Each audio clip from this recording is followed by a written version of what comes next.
The Awakening, a short story by Nicholas Gogol. Have I then been really asleep? Levko asked himself as he stood up. Everything seemed so real, as though I were awake. Wonderful, wonderful, he repeated, looking round him. The position of the moon vertical overhead showed that it was midnight. A waft of coolness came from the pool. The ruined house with the closed shutters stood there with a melancholy aspect. The moss and weeds which grew thickly upon it showed that it had not been entered by any human foot for a long time. Then he suddenly opened his hand, which had been convulsively clenched during his sleep, and cried aloud with astonishment when he saw the note in it.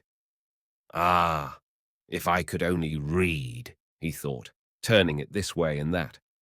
At that moment, he heard a noise behind him. Fear nothing. Lay hold of him. What are you afraid of? There are 10 of us. I wager that he is a man and not the devil. It was the headman encouraging his companions. Levko felt himself seized by several arms, many of which were trembling with fear. Throw off your mask, friend. Cease trying to fool us, said the headman, taking him by the collar. But he started back when he saw him closely. Levko, my son, he exclaimed, letting his arms sink. It is you, miserable boy. I thought some rascal or disguised devil was playing these tricks. But now it seems you have cooked this mess for your own father, placed yourself at the head of a band of robbers, and composed songs to ridicule him. Hey, Levko, what is the meaning of that? It seems your back is itching. Tie him fast. Stop, father. I have been ordered to give you this note, said Levko. Let me see it then, but bind him all the same. Wait, headman, said the notary, unfolding the note. It is the commissary's handwriting. The commissary's? The commissary's, echoed the village councillors mechanically. The commissary's? Wonderful! Still more incomprehensible, thought Levko. Read, read, said the headman. What does the commissary write? Let us hear, exclaimed the distiller, holding his pipe between his teeth and lighting it. The notary cleared his throat and began to read. Order to the headman, Javtuk Makohonenko. It has been brought to our knowledge that you, old ID— Stop! Stop! That is unnecessary, exclaimed the headman.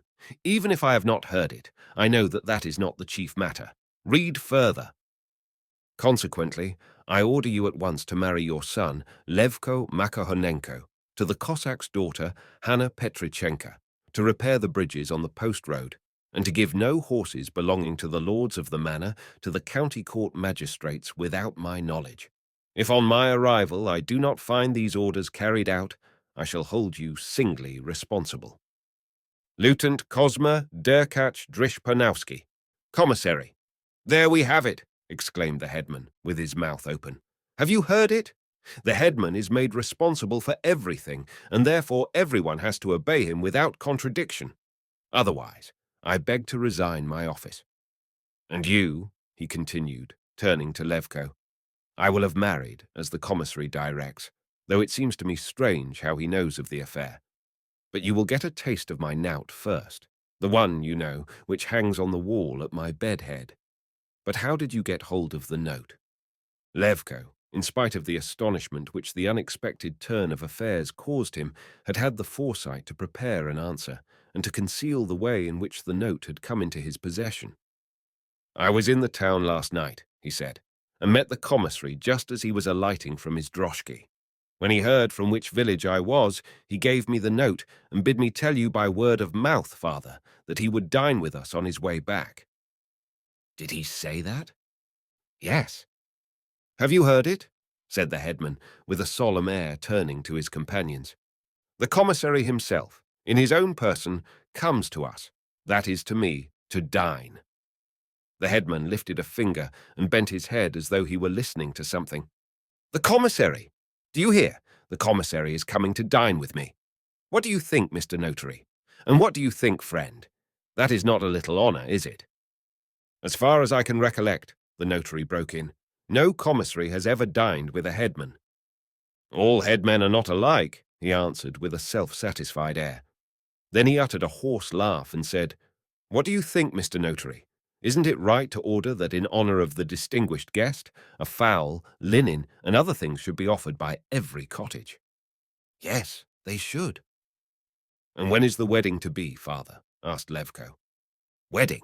I should like to celebrate your wedding in my way. Well, in honor of the distinguished guest, tomorrow the Pope will marry you. Let the commissary see that you are punctual. Now, children, we will go to bed. Go to your houses. The present occasion reminds me of the time when I— At these words, the headman assumed his customary solemn air.